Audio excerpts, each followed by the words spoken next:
When the downtown lights start to come out at night, we go insane. Just need a moment. And when I arrive, I start to lose my mind. I go insane. Cause they told me you take too much. Yeah, I sure do, so I can feel that now. If they only knew how this was, yeah, they would too, just to feel that now. Cause I ain't got no friends, I ain't got nobody. All I got ahead is I'm moving up.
Just need a moment to catch my breath.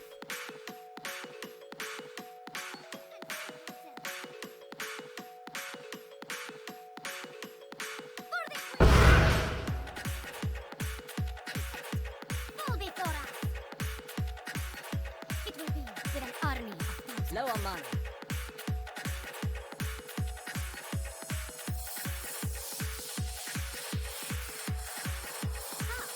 Let's go.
Just need a moment to.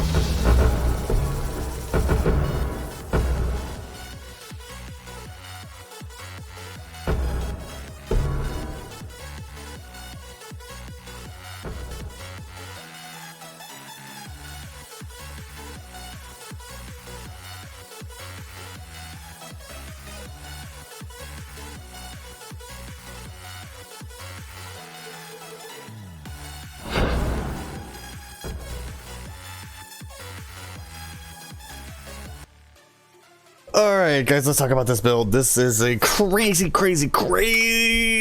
build. Alright, we got 2x off of that. Nice. I like it. Alright, so let's go ahead and get into this. We're just going to talk about gear first, then gems in the passive tree, and we'll be done with this. Okay, so let's go ahead and get started on our helmet here. Again, this is you know, we've spent like 300 to 500x on this build, trying to min-max some of it, and you'll kind of see why with some of the items that we have. But for this, you know, all of these items that I have can be crafted or purchased if they're unique items, can be crafted. Down below I have the recipes for each item in each slot to help out min-max this character to the fullest if you so feel like you want to do that.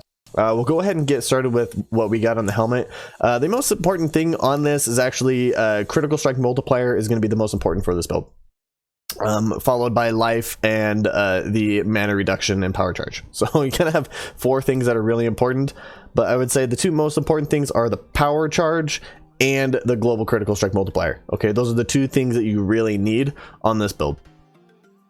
We are a power charge stacking, so we have 10 power charges on here.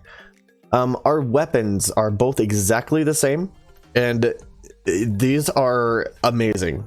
Okay, if you can get these, get your hands on these at a good price, take them, because they're going to cost like 30 to 40x at least to get these going, to get them exactly what you want. But the most important thing on here is actually the physical damage not the physical damage. The most important thing on here is actually the physical damage converted to cold damage. So we have 2 of them, so the max is 30%. We aren't quite min-maxed all the way. We could still spend another like 100x or 200x on this build to try to get it, you know, everything max rolled on here. But you want to try to get that 30%. The reason for that is because we have 2 30s here, and we have 40 on one of our Watcher's Eye, which gives us our 100% cold conversion without having to go down to the bottom of the tree to get that cold conversion. Okay. So it's really important to try to get the highest percentage you can to get 100% cold converted for the most damage for you. Again, both of these are exactly the same, except for, you know, the crit strike multiplier is a little bit different, and the percent of cold damage. Okay. The next thing is going to be the Badge of the Brotherhood. This is a unique amulet. At the time I purchased it, it was 29x. I don't know what that current price is, but it's usually kind of around there the last 2 leagues. For our rings, this is where our most expensive item comes into play here, other than our extremely expensive Watcher's Eye. But this is by far the most expensive because the base alone is like 100x. Okay, you can get ones that don't have the perfect rolls on them. This here is like the perfect of what you want. Okay, we want the global critical strike on here. We want the life. We want a resistance of some kind to get us capped. We need the increased damage on here with the global critical strike and the multiplier shatter. Okay, that's very, very nice to have. And to get all of that costs probably about 30x or so, but you can get extremely unlucky or extremely lucky. Because you do have to use essences on here to get the global critical strike multiplier, and then you have to do the benchcraft multicraft and annul off the multicraft modifier so you can have all of your modifiers back again. So as you can see, it is a double crafted. And the way we do that is we throw an annul on here to get rid of the prefix of multiple crafts, right? It's kind of cool that you can actually do that, but that's how we do it. Okay, the second ring here, I don't have one that is just a standard maximum power charge that is the same as this one. I have not been able to purchase it because it is very expensive, like I said, but we grabbed one with a maximum power charge and our resistances. Okay, that's what we're looking for this, was strictly for resistance, to get our resistance capped with that power charge on there. There is a recipe in the down below spreadsheet that tells you how to do the gloves. I found that this is actually a little bit better if you can find a +5. So we do socketed gems, AoE gems, and curse gems, which is what exactly we have in our gloves. And the only thing on here is you want to have something that does not have curse. Okay, if you can have one that doesn't have a curse on there, or if you can have something on here like elemental weakness or frostbite instead of enfeeble, they will actually fight, because we can only put on 2 curses at a time. And so by having this third one on here, they actually conflict and they kind of override each other sometimes. So we do lose a little bit of damage, but I mean, it's negligible because we don't use Wave of Conviction all too much unless we're fighting against big bosses. Of course, you gotta have a headhunter on here to get your stacks up, and our boots are also very important. We need Tailwind on here and unaffected by poison. The rest of the stuff is just whatever you can get on there. And the cannot be chilled is also pretty dang important because you don't want to be slowed down. Okay, so by having unaffected by poison and the critical strike on here, it makes the boots worth like 30, 40, 50x. Okay, they're just like the base alone is like 40 to 50x. It's crazy. Okay, but why do we need the unaffected by poison? Because we are using the sextant, which is our poison one here.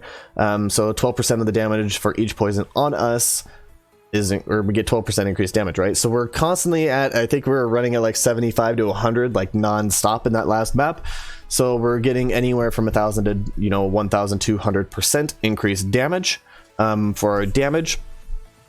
And on top of that, we also get 6% movement speed, so we're getting anywhere between 500 and 600% movement speed, which is why we're moving extremely fast in that map.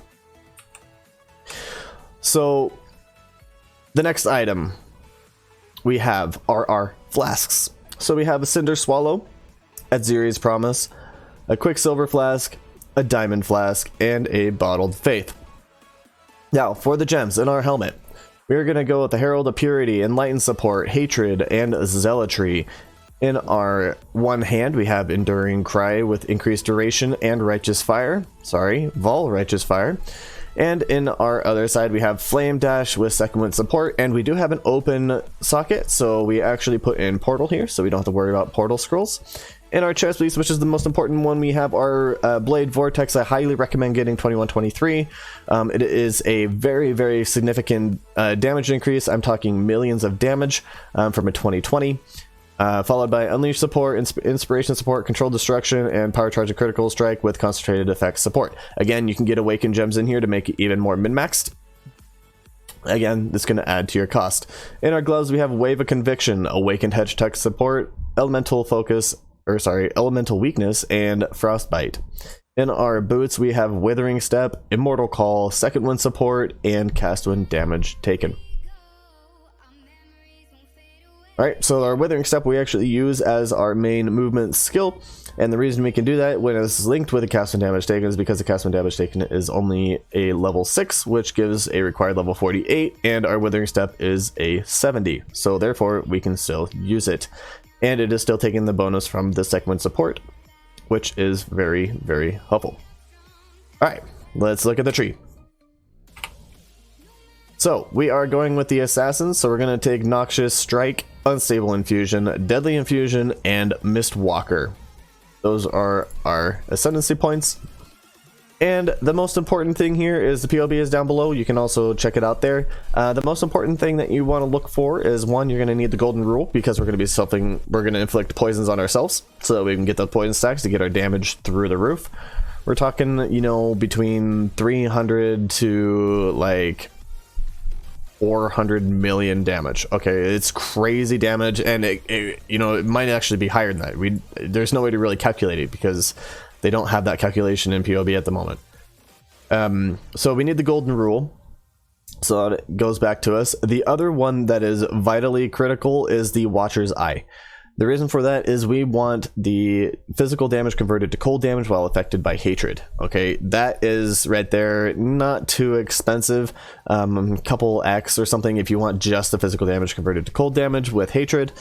Again, you want to have that as high percentage as you can because you want to get to that 100% cap, and the only way to do that with our current tree is 40% from here, and like I said, the 230% on our weapons. Now, we do have 2 cluster jewels on here.